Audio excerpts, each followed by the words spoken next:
Welcome to double chain media. నేను మీ అదినైనా. గతంలో YSR Congress party అధికారంలో ఉన్నప్పుడు రాష్ట్రాన్ని అప్పులమయం చేస్తున్నారు, రాష్ట్రం మరో శ్రీలంక కాబోతుందని తెలుగుదేశం పార్టీ నాయకులు అనేక విమర్శలు చేశారు. జగన్మోహన్ రెడ్డి ముఖ్యమంత్రిగా ఉన్నప్పుడు దాదాపు 14 లక్షల కోట్లు అప్పులు చేశాడు, రాష్ట్రం ఇంకా కోలుకోలేదు, రాష్ట్రం గాడిన పడాలంటే చంద్రబాబు గారు ముఖ్యమంత్రి కావాలని ఎన్నికల్లో ప్రచారం చేశారు. తెలుగుదేశం పార్టీ నాయకులు కావచ్చు, జనసేన పార్టీ నాయకులు కావచ్చు, బీజేపీ పార్టీ నాయకులు కావచ్చు. కానీ ఆ సమయంలోనే వాళ్ళు సూపర్ 6 పథకాలు అమలు చేస్తామని ప్రజలకు కూడా హామీ ఇచ్చారు. అయితే ఇప్పుడు సూపర్ 6 పథకాలు అమలు చేయడం అంత ఈజీ కాదు, ఇంకా సమయం పడుతుంది. రాష్ట్రం ప్రస్తుతం అప్పులమయంలో ఉంది. జగన్మోహన్ రెడ్డి రాష్ట్రాన్ని భ్రష్టు పట్టించాడు, ఆర్థికంగా రాష్ట్రం సంక్షోభంలో ఉంది. కాబట్టి సంపద సృష్టించిన తర్వాత సంక్షేమ పథకాలు అమలు చేస్తామని చంద్రబాబు గారు మీడియా ద్వారా చెప్పడం జరిగింది. దీంతో ఇప్పుడు ప్రజల్లో ఒక చర్చ జరుగుతుంది. చంద్రబాబు గారు సూపర్ 6 పథకాలు అమలు చేస్తాడా లేదా అని.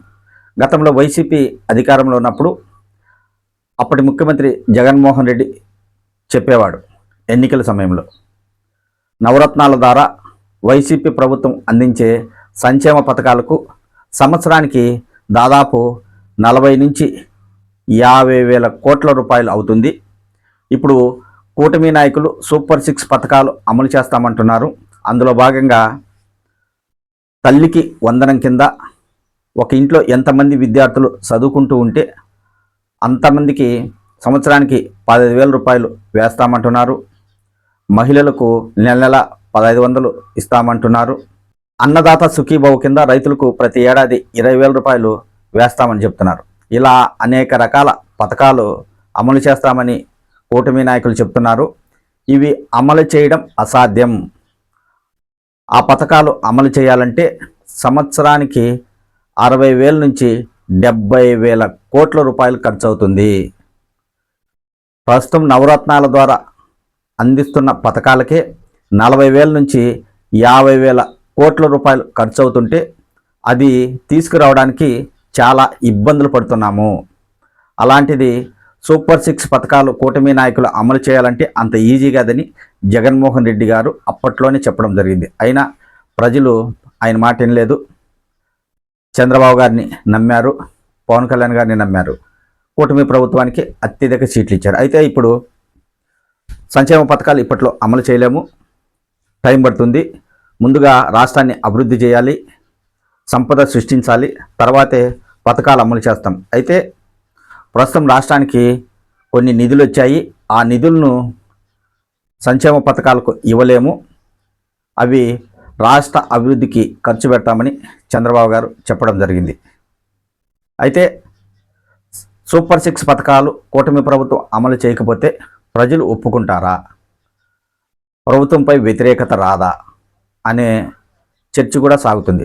తెలుగుదేశం పార్టీ నాయకులు కావచ్చు, జనసేన పార్టీ నాయకులు కావచ్చు, బీజేపీ పార్టీ నాయకులు కావచ్చు, వీళ్ళందరూ కూడా ఆ విషయం తప్పకుండా చర్చించుకుంటారు. ఎందుకంటే ఆయా నియోజకవర్గాల్లో ఎమ్మెల్యేలు గ్రామాలలోకి వెళ్ళినప్పుడు ప్రజలు తప్పకుండా ప్రశ్నించే అవకాశం ఉంటుంది. కాబట్టి వాళ్ళు కూడా చర్చించుకుంటారు, ఈ పథకాలు ఇవ్వకుంటే మనం ప్రజల్లోకి వెళ్ళగలమా అని. అయితే చంద్రబాబు గారికి ఎంతో అనుభవం ఉంది.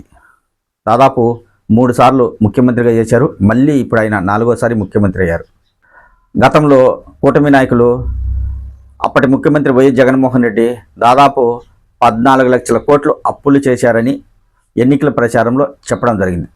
మరి 14 లక్షల కోట్లు అప్పులు ఉంటే సూపర్ 6 ద్వారా అన్ని సంక్షేమ పథకాలు ఎలా అమలు చేయగలరని కూటమి నాయకులు అప్పట్లో ప్రజలకు హామీ ఇచ్చారు అనే చర్చ కూడా సాగుతుంది. మొత్తానికైతే కూటమి ప్రభుత్వం ఇప్పట్లో సంక్షేమ పథకాలు అమలు చేయడం అసాధ్యం, సంపద సృష్టించాకే పథకాలు అమలు చేస్తామని చంద్రబాబు గారు ముఖ్యమంత్రి గారు కరాఖండిగా చెప్పారు. అయితే ప్రజలు వ్యతిరేకిస్తారా లేదా అనేది తెలియాలి. సంక్షేమ పథకాలు ప్రభుత్వం ఇచ్చినా ఇవ్వకపోయినా పర్వాలేదు, రాష్ట్రం బాగుంటే చాలు అని తెలుగుదేశం పార్టీ నాయకులు, వారి సానుభూతి పరులు ఆలోచించవచ్చు. అలాగే వైఎస్ఆర్ కాంగ్రెస్ పార్టీకి సానుభూతిపరులుగా ఉన్నవారు ఖచ్చితంగా సంక్షేమ పథకాలు ఇకపోతే ప్రజల్లో వ్యతిరేకత సృష్టించడానికి అక్కడక్కడ చర్చలు చేస్తుంటారు. అలాగే తటస్థులు దీనిపై ఏం మాట్లాడతారు అనేది రాబోయే రోజుల్లో తెలుస్తుంది.